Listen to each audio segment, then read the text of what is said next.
Here's today's Ford Model A Q&A. It says, hi there, just watched your video on installing a phone charger in the A. Could I use this? And so he gives a link to what he's showing us. Are you going to put it up here? Up there, okay.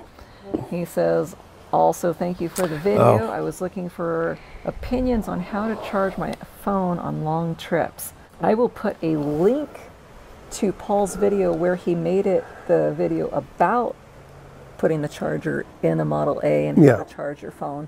So I'll put the link in the description also so you can go watch that. But Paul's going to tell you why this one would not work. Well, I don't think it'll work because that's aluminum. So, pardon me, I'm getting choked up.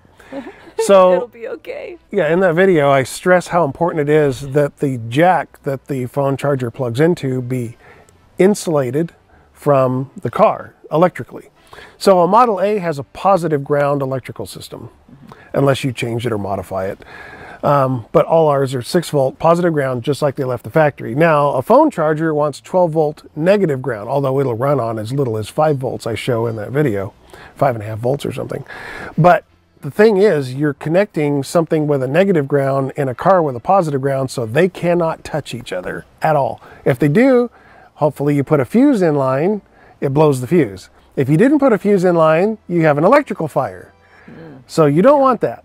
So that one is not all plastic like the one that I linked to in that video.